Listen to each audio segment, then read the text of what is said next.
best coaches in the game, we really ain't playing. We regroup up in the Slack chat where the coaches debrief. We be piecing these puzzles, occupy the chunk of the pie. Ain't no lie when we hit the block, helmets casket is top. You be seeing helmet after helmet, helmet after helmet.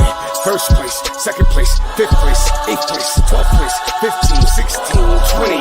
So many helmets, you got blurred vision, we got too many. Tick your check. Oh man, shit. They got us fucked up. Army, regroup. We pledge always to have that edge. We don't fire warning shots. Competition just dropped. We locked and loaded before lock. Whatever the time, yeah. Do you even correlate? Being the best requires a willingness to outwork your competition. There's always someone smarter, faster, sharper, more naturally gifted to come around.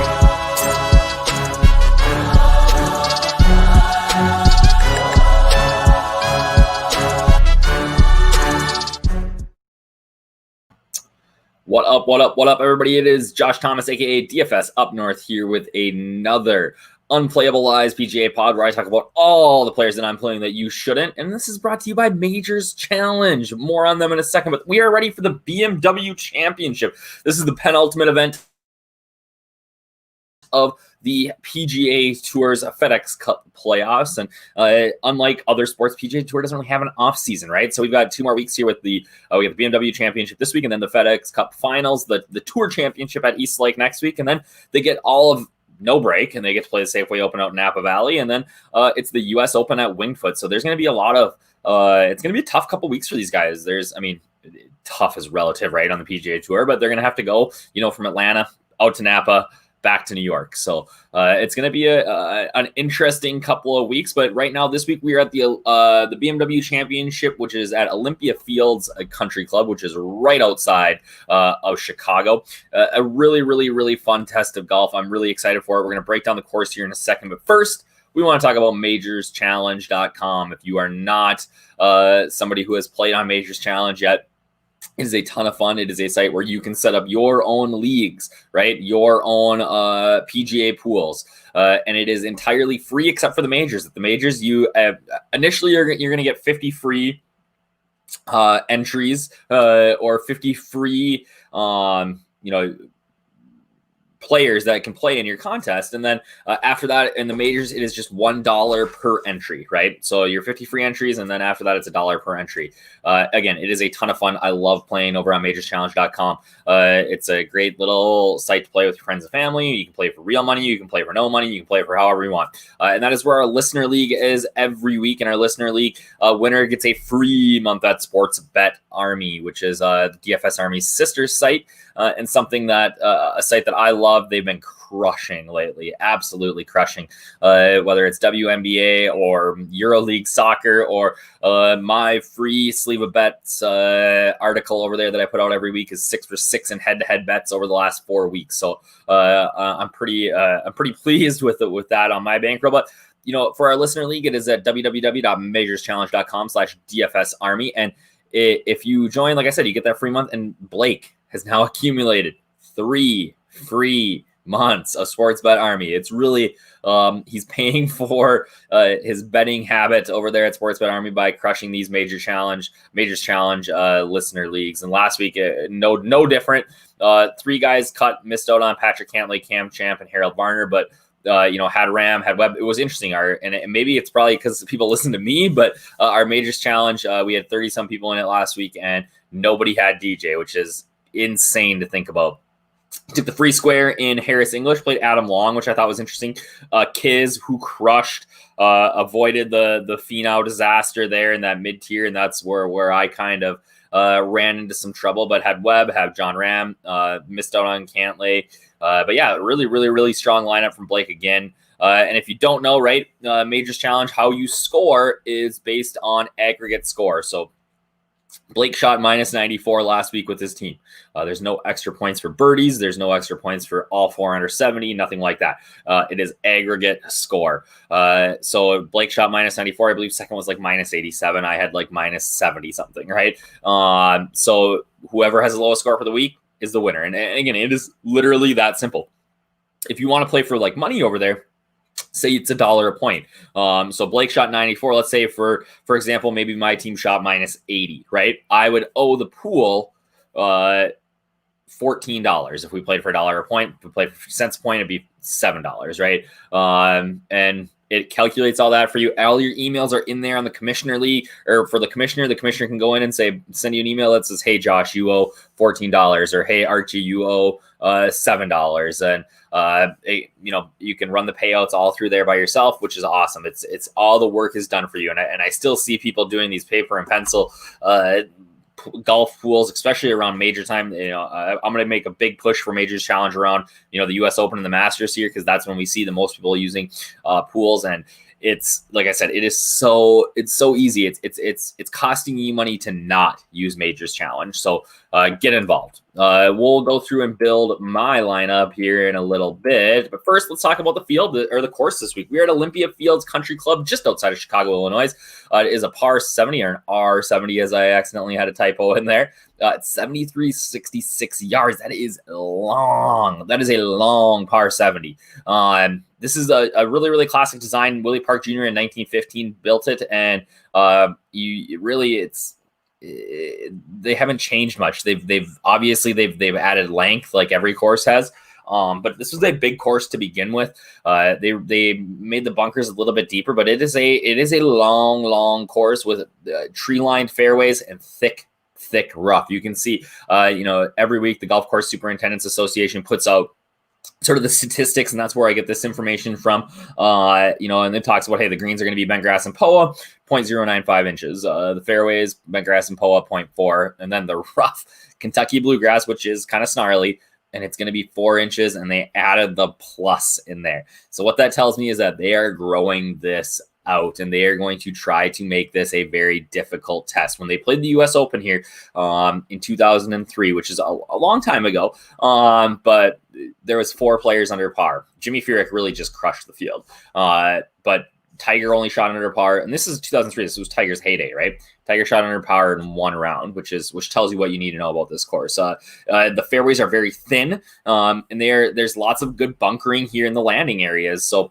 not only do you need to hit the fairway, you need to avoid those bunkers. If you're in the rough, you really need to avoid the trees. There is going to be a lot of blocked out approach shots, and because of the overhanging trees, even if you're in the rough and you get a good lie, you might not be able to get it to the green because of these overhanging trees. Average green size 3,000 or 6,000 square feet, not bad. Not super small, but not super big by any means either. There's 85 bunkers. Like I said, that's on the upper end of bunkers. Only 2 water hazards, but there's water in play on 9 holes. So beyond the pond, there is a creek that runs through, and you're going to see that cutting across a lot of fairways. And I think it's on the 12th. It's going to cut across 2 of the fairways, which is going to suck up some balls, right? And that creek is actually going to force some layups, and that's going to make this course a little bit longer than it even is, which is crazy to think about. But I really just, obviously it's a different week this week. We don't know as much as normal about the course. Like we normally do. I'm able to break it down and say, like, okay, there's going to be more shots from this range and blah, blah, blah, blah, blah. And guys who have done one here have really done well on strokes gained off the tee.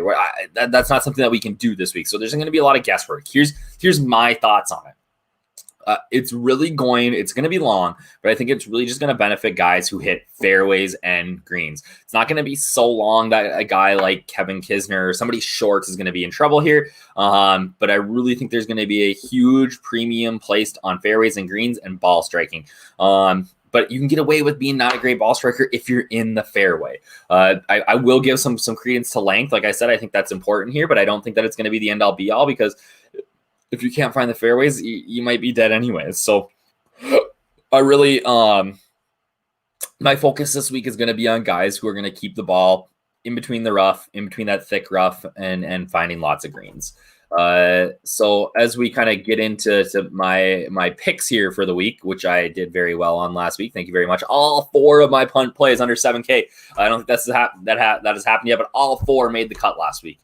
Which I was pretty pleased with. I called the Doc Redman fade. I called the Bryson DeChambeau fade. I just didn't play DJ. Like, I was thinking about this on Sunday. Like, if DJ doesn't, like, I did really well, but I didn't have DJ because I thought, hey, if he's going to beat me, it's going to be with this insanely hot putter. And guess what? It was. But he also improved his iron play last week, which I thought was not something that I was expecting watching him play the last couple of weeks. But again, 4 balls, 4 plays, 4 fades, 4 punts. I'm going to give you 4 plays and 4 fades from each of the salary ranges this week. It's a little bit tricky this week because 9K has like 4 guys in it. But yeah, my favorite play from each salary range, my favorite fade from each salary range, and then my favorite punts below 7K. So let's get into it. On the notion of hitting fairways and greens, my favorite play above 10K this week is going to be Webb Simpson. All he does is finish in the top 10. Like, he's played 11 events this series. That's 6 top 10s. That's insane. He finds a ton of fairways and greens. He crushes these long courses. I just think he makes too much sense this week. I'm not going to overthink it, which I tend to do at times, and I'm just going to be smashing Webb at 10-1. I was actually surprised when I looked at. I thought we'd see him at like 9-8. But for him to get into that 10K range, I think not only is going to keep his ownership down a little bit, I just think he just makes so much sense. And you know what? That whole top 10K range is really a good plays besides my fade here in Bryson DeChambeau, but I don't mind. Guys like I think Rory's due for a bounce back here. I don't mind Justin Thomas. I think that he's due a good week. He was great tee to green last week and he just putted terribly. I don't mind. Who else do we got up here? I just don't like Bryson, right? I don't mind Ram. Obviously, the guy's been playing some great golf at 11,000. He was my second guy that I was going to put in here instead of Webb. And at 11,000, nobody's going to play him. So as we saw last week with a lot of the chalk busting, I think that's really important to think about in your process this week. Is that we don't really know a lot about the course. There's not a lot of data points that we can go off, but the one thing that we do control this week is going to be ownership, right? And at least having a good guess on ownership. And as we saw the chalk explosion last week, where almost all of the chalk players missed the cut, right? I think you can take from that and go, hey, like I'm gonna avoid the guys that are going to be super high owned unless I'm really, really confident. Like Webb could be 40% owned this weck, and I'm still going to play him a ton, right? But maybe a guy like who I'm not as confident in, maybe, Rory or trying to think, who do I got next on here? Like a Berger, right? If Berger looking like really chalky, I can flip to somebody else because again, at the end of the day, I think we get caught in this idea that there's like a huge difference between guys or a guy's a really, really good course fit or, outside of a few like instances, it's golf, man. Like things are going to be crazy. So don't get so locked in and don't get so locked into price either. I think sometimes we feel like we have to play a certain price range and that's kind of crazy, but this is my free pod. We're going to break that down a little bit more on Wednesday for our DFS Army VIPs. If you are not a DFS Army VIP, use that code up north for 20% off. But my 10K fade Bryson, right? Like I've been fading Bryson for a while now, just because his approach game has been so poor. And not a place that I think he can overpower. I know that, obviously Bryson's typically a very popular play anyways. And now we throw in the fact that skinny Bryson won the USAM here. I think he's going to end up getting pretty popular this week. And for me, like, I think that distance definitely can be a factor here. But if he's not in the fairway, like even when he's in the fairway, he's in trouble with his approach shots. And if he doesn't putt out of his mind, he's going to miss the cut. So for me, it's an easy beat me, Bryson. Like, and again, maybe you should play him. I said that about DJ last week, right? But this is a really easy fade for me this week. I have no interest in Bryson DeChambeau. 9K range, I am going to finally say, yes, Daniel Berger is an elite talent. The putter's not an anomaly anymore. Felt like when we started this restart, it was like, okay, he's putting so far above his long-term baseline, and that's going to come back to earth. And the reality is that now that's his long-term baseline, right? And he just continues to putt well.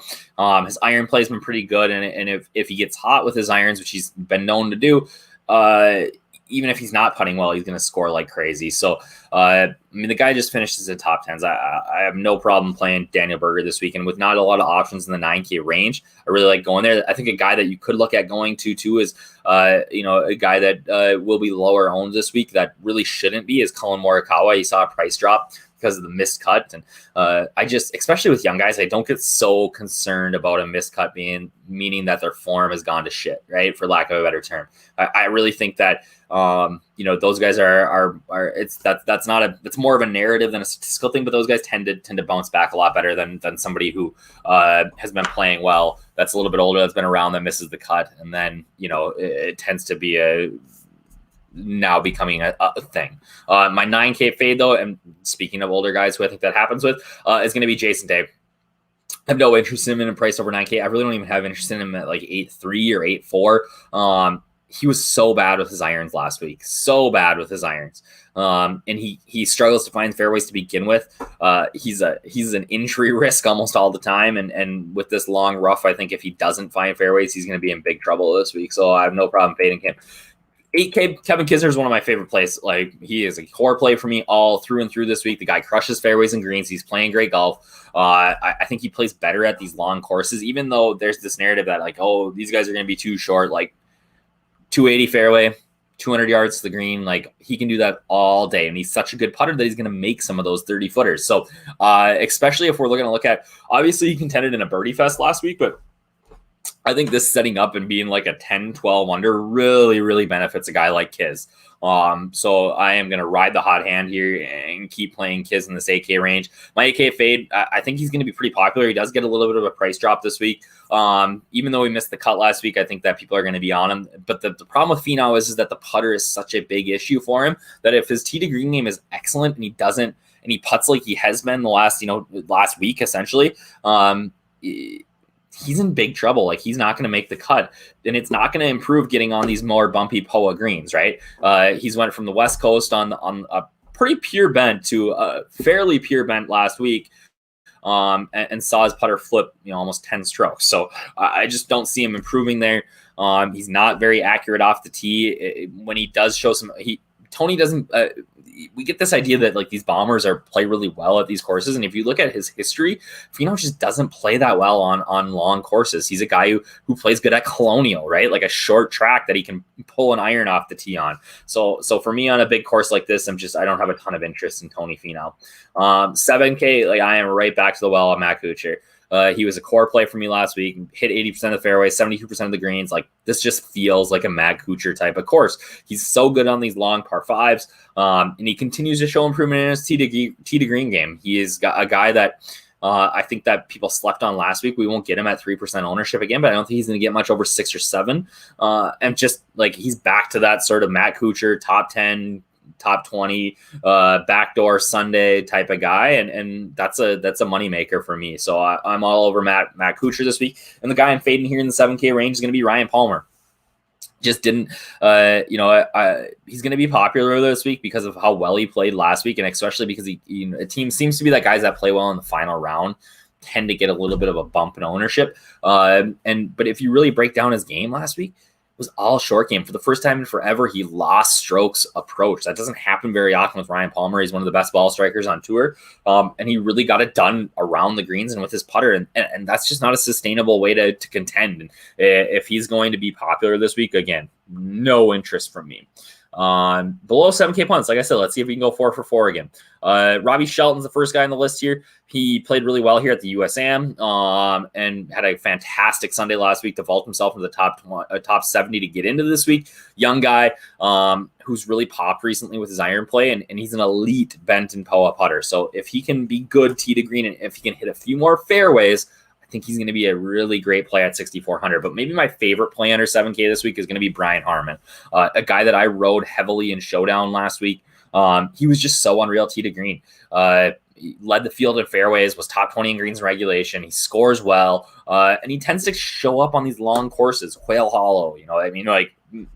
For a short lefty, I think that some of these long courses really do set up for him, and that maybe is against the norm that we have in our head. I'm going to go right back to the well with Lanto again, too. I just feel like he's really primed to pop. Everything is sort of clicking in the right direction. He just needs to find some fairways. And again, another guy that I think in an event that's a 10-12 winner and not a -30 winner, he really should be in better shape. And then Dunks, Tyler Duncan, 6,400. He's crushing right now. He's a great iron player. He's a terrible putter. That's exactly what I look for all the time in bounce back guys.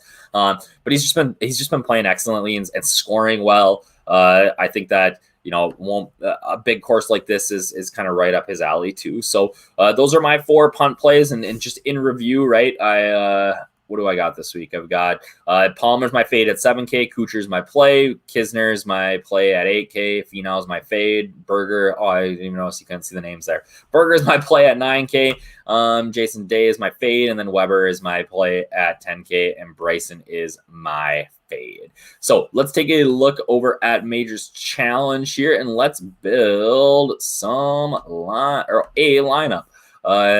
Again, Majors Challenge, right? You can join the Majors Challenge Unplayable Lives podcast listener league, which I'm going to enter my lineup into right now. And play for a free Sportsbet Army week. Usually we have the winner. Hopefully we can get Blake on again later, like we did last week, in here to chat. But on Majors Challenge again, right, you're going to pick 3 players from Group A, 3 from Group B, 4 from Group C, and 2 from Group D, along with an alternate. Group A is the top 10% of the official world golf rankings in the field. Group B is the next 20%. Group C is the next 30%. And Group D is the last 40%. Let's see what we've got here. And if you ever wanted to start your own pool, right, you can click here. It teaches you exactly how to do it. So in our upper echelon, right, Love Webb. Another guy that I really like this week is Xander. And I'm a Xander stan, for lack of a better term. I think that he makes a ton of sense here. And then this is kind of the difficult part, right? Like, do you go with like the chalky Ram, JT, DJ, Bryson? I think I'm going to go with, like I said, bounce back candidate in Colin Morikawa. Elite iron player who just couldn't score last week, and it was really just all putter for him that he couldn't score with. And we know how fast that can flip. And maybe with this little, I'm imagining we're going to see some bumpy POA this week, and then with that, we should get, hopefully a little bit more even playing field when it comes to the putting. Okay, so Group B, I love me some Danny Berger, right? I love Kuchar. You can go Tiger here, but I'm going to go Scott. I think you can go Casey or Cantlay. I don't mind Cantlay again as a bounce back candidate. Casey makes a lot of sense too. I mean, talk about a guy who hits it long and hits a ton of fairways and greens. This could be right up his alley too. But I just really am. I'm a big Adam Scott guy, and I think that he's going to play well this week. In Group C, we've got guys like Cam Champ, who played here in college and did pretty well. I believe he won this event. Victor Hovland played here in college and did well. I think Kokrak's good. Louis looked great last week. Didn't hit a ton of fairways and greens. So Wolf, my boy, Matt Wolf, he's gonna lead us off here in Group C. Another guy who played really well here in college. Jason Day, way back here is interesting. I just don't think he's a great course fit. Love me some Kiz. Let me see. I think Scheffler makes. I mean, the guy's been playing great golf. Oh man, Group C is pretty good. And another guy who just, he's driving the ball so well right now that if his putter ever catches up, he's going to be great. And that's Corey Connors. And I like him as an upside play. Again, you're going to get a free square here in Group D, right? So you're going to get the free square with Harris English. Now, the rest is what you do with it, right? So there's guys that I really like. Matt McNeely's won on this course before. His girlfriend's also won on this course for a random fact of the day. Adam Long, I think, is a good play. Mark Hubbard, I really like this week. Russell Henley is a good play. Lanto, I talked about, but I'm going to go with my favorite cheap guy this week in Brian Harman. So let's take a little look-see here at this lineup. So we go Webb, Xander, Collin, Berger, Kuchar, Scott. Feels like I don't have enough firepower in Group B, but I think I do. Wolf, Kiz, Chef, and Connors, and then English and Harman. Yeah, I love that. So I save this lineup. DFS up north. Now I'm in. Again, majorschallenge.com/DFS Army. You can get access and come in and play with us over here on Majors Challenge. It is a lot of fun. And looking at, maybe possibly for the majors here coming up, running them some real money games. So make sure that you get involved so you get the invite for that. And that's what I got this week, right? So for content this week, remember that we will have my cheat sheets and Taco's cheat sheets with the new format out tomorrow, or tomorrow night at the latest, probably. For 4-day, we'll have showdown cheat sheets, we'll have weekend cheat sheets, we'll have tiers cheat sheets, we'll have captain mode cheat sheets. Like, there's so much stuff going on with golf right now. It's a lot of fun. And we really got a good stretch here. We got 4 more really, really good weeks of golf before we get a little bit of a lull with kind of the fall swing. And then we get to ramp it back up in the middle of November for the Masters, which I'm really excited about seeing Augusta in the fall. So, and the best thing about DFS Army, right, is that it's all one price, right? So you get this content for golf, you pay $50 a month, but you also get my NFL content, Geeks NFL content, and Keg's been crushing it in NBA. And it was like, I saw something like 90% on prop bets lately, which is insane. So make sure, if you want to get involved, you can reach out to me on Twitter, hit me with a DM, use that code up north, 20% off. And get that VIP membership, but make sure you get don't just get the light, right? Get the full VIP, because you get access to our Slack chat, you get access to our coaching channels where we're talking about strategy all the time. We in our DFS Army, in the PGA Slack today, we had a great conversation about player pools, and it's not just me and Taco and those and our staff chiming in. It's the entire group, which I think is a great way to learn, and I love the aspect of our community and everybody else cheering for you to be successful. So with NFL right around the corner, you are coming in at a great time. Make sure that you use that code. Hit me up if you have any questions. Have a great week this week. We'll be out with more content for VIPs only later in the week if you are a VIP. And if you're not, like I said, join us now. All right. Talk to you guys later.